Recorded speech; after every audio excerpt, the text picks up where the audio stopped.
The Seat of the Phantom Man. Interior bedroom, night 1. We were watching a rerun of Courage the Cowardly Dog on TV. It was the episode where Eustace steals a slab from a crypt at a museum, I think. The spirit awakens from its tomb and follows him to retrieve the slab, but Eustace refuses to give it up, so the spirit gives him an ultimatum: return the slab, or suffer my curse. Best episode ever, and creepy too. It was time to turn off and go to sleep. I turned the lights off to go to bed. My brother Albert wanted to stay up a bit longer, but we have school in the morning. We shared a room together. I was 21, studying to earn my degree in computer science, and my brother was 13 in his last year of middle school. We said goodnight and turned in. My brother, after 10 minutes of turning off the lights, told me something I brushed off. He sounded spooked as he said, "Hey, Rick, there's something like a black mist on top of you." I opened my eyes. "Albert, we just turned off the lights. Your eyes are adjusting to the dark. Just wait another minute or two and it won't be that dark." "Yeah, you're probably right. Night," he said. "Night." We both went to sleep. I didn't think too much of what he said to me. Maybe it was what my niece's cousin said to him and my dad that got into his head when he came to visit the day before. A ghost of an old man that walked into our room and disappeared when it faced the closet. Kids and their imaginations.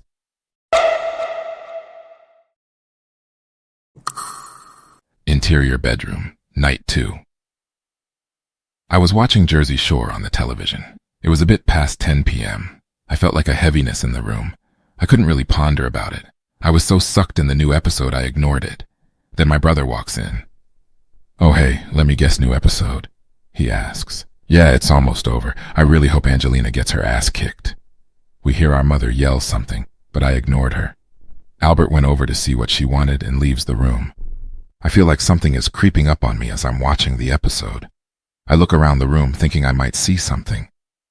Albert comes back to the room and passes Mom's message. Mom says to turn off the TV and go to sleep, 'cause it's past 10 p.m. I roll my eyes and say, yeah, 10 more minutes. The 10 minutes flew by when you're so into something. I turned off the television, we said goodnight and went to sleep. I woke up about an hour later. I opened my eyes and sighed. 11:53 p.m. to be exact, as I looked at my digital radio clock. It was that heaviness again. Everything was dark, darker than usual. I couldn't see my reflection in the mirror closet door that was in front of my bed. I thought that was odd. I closed my eyes again. I turned and whispered to talk to my brother. "Hey, Albert." He was already asleep, but I called to him again. "Albert, hey, wake up." When I moved to lay up, the heaviness became stronger, and a surge of fear came my way. The darkness around me was thicker. I couldn't see in the room. It was like there was a fog surrounding my bed space. I laid back down, but I felt extremely uncomfortable to the point where I was scared. It was like there was something trying to prevent me from communicating with my brother who was just 6 feet away. I tried to sleep but couldn't. I've never been afraid of the dark before. I felt like a kid again.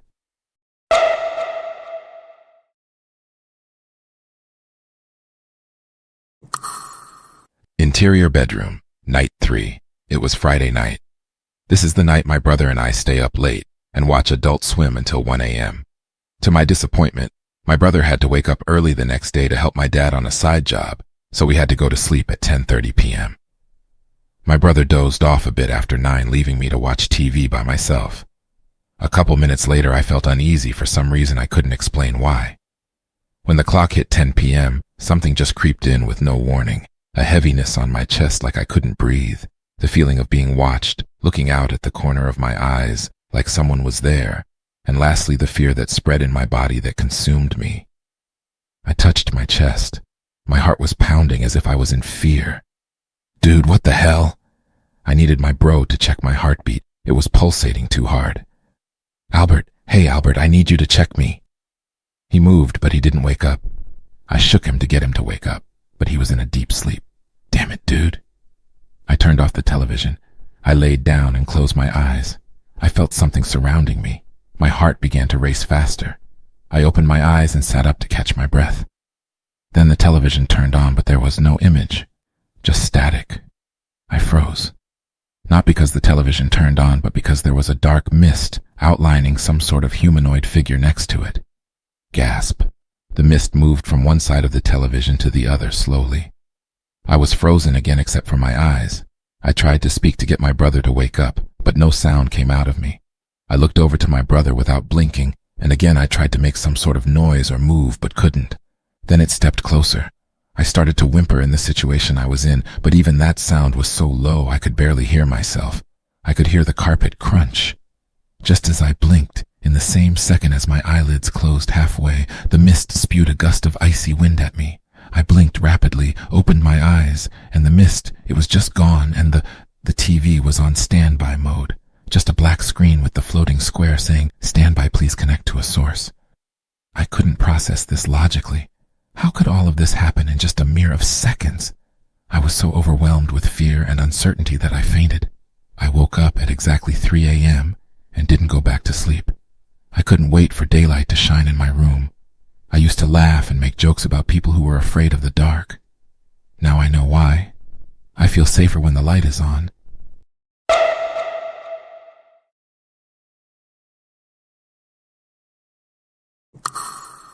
Interior living room, night 4.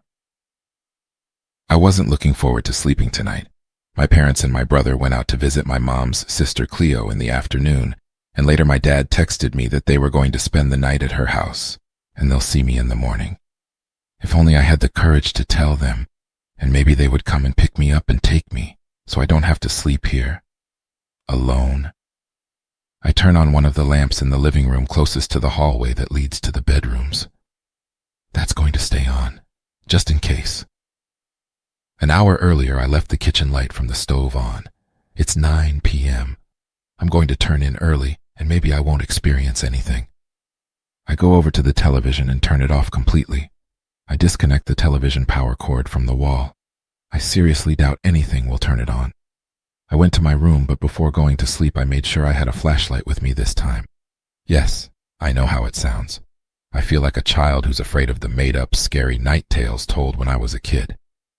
I looked around the room. I unplugged the TV cord here and my digital radio clock. All right, everything is nice and silent. Can't wait for the crickets.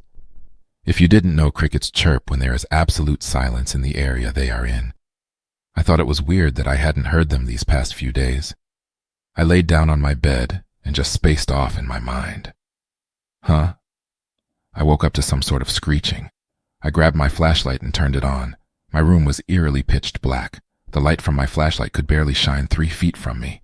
Then the darkness condensed into a swirling shadow, lifting itself and going into the wall in front of me. It began to circle around all 4 walls of my room. It was... Dude, what the fuck? I followed the movement of the shadow with my flashlight. Then it bounced off the wall into the floor. The shadow came out of the floor, forming into something you wouldn't believe exists.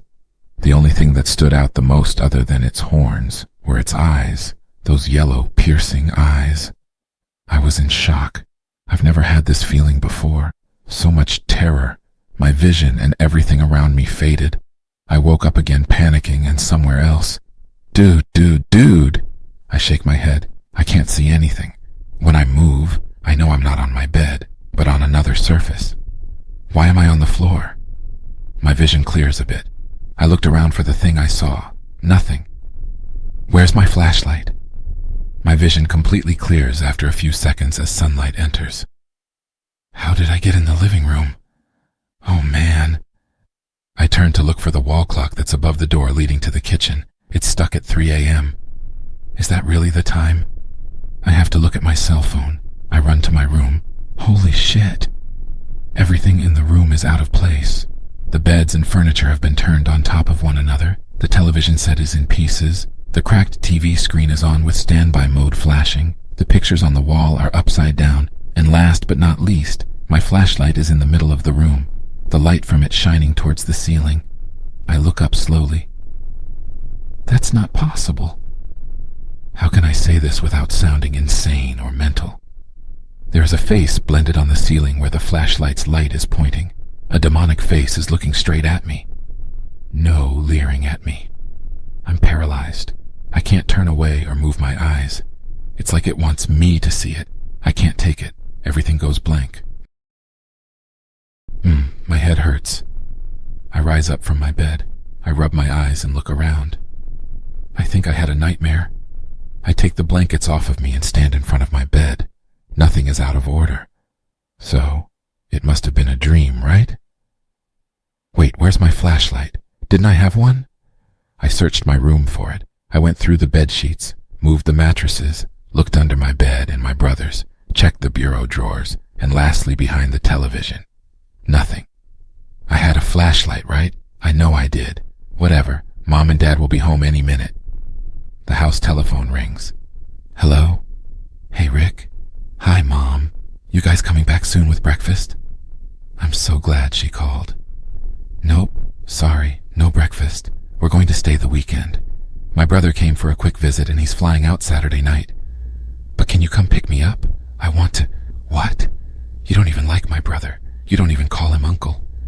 She's right. I don't, but I'm desperate to get out of the house. But you need clothes, right? So you have to come to the house to get some for Dad and Albert. She has to come for me now. I was prepared beforehand. You know your dad likes to converse a little more than he should. I knew this would happen. Again. I know, but... Stop being such a girl, Rick. You have the house to yourself. Enjoy it. Okay, I got to go. Your dad is trying to make screwdrivers for breakfast. Bye. Mom! Too late, she hung up.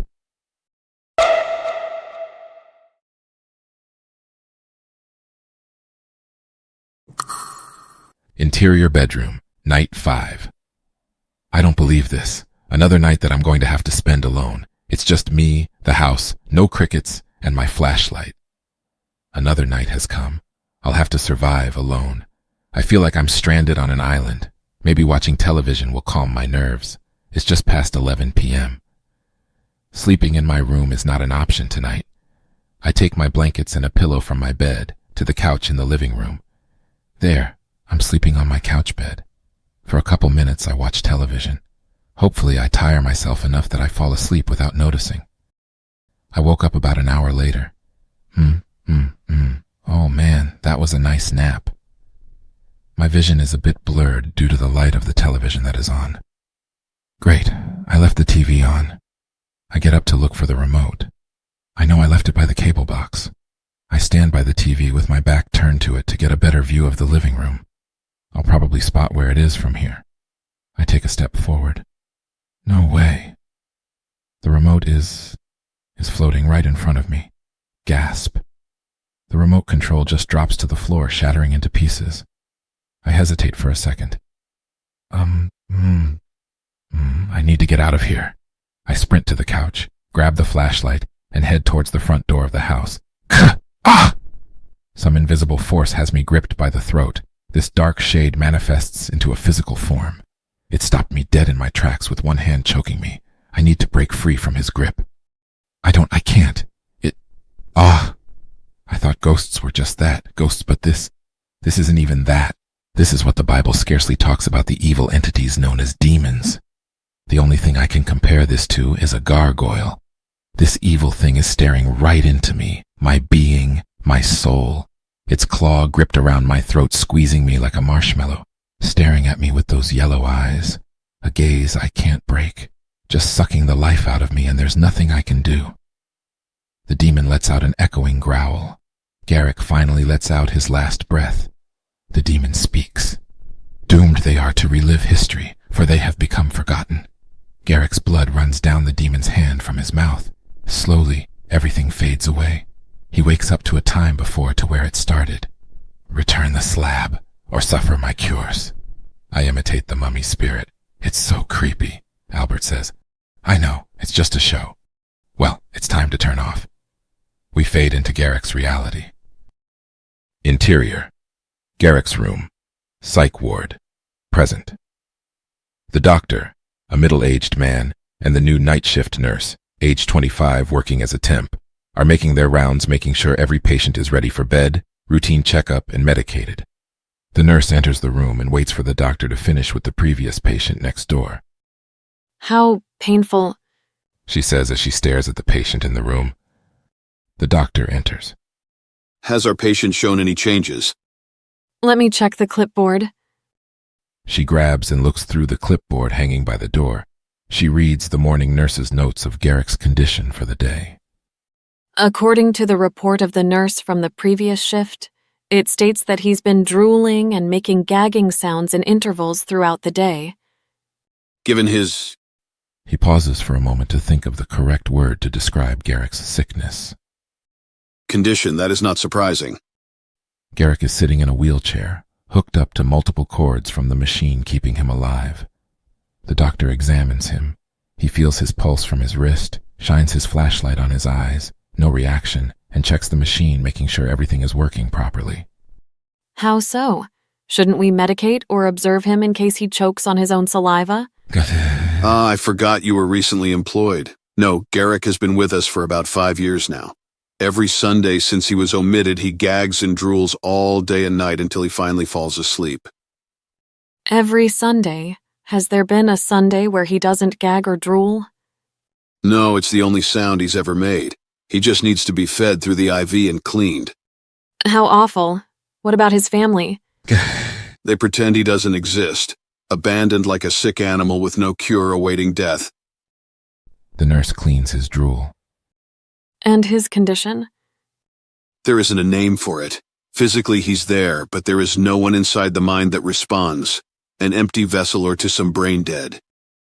She puts a bib around his neck to catch the drool and notices the ring on his finger. Why does he have a ring? Aren't patients not allowed to have objects in case they use it to hurt themselves? That won't be a problem with Garrick, so we leave it on him. The nurse puts the clipboard back on the wall. All right then, on to our next patient. Yes, doctor. The doctor exits the room and the nurse follows. As she closes the door, we see a glimpse of the demon with one claw on Garrick's shoulder as he gags and drools all over himself. She turns to look at Garrick one last time and closes the door.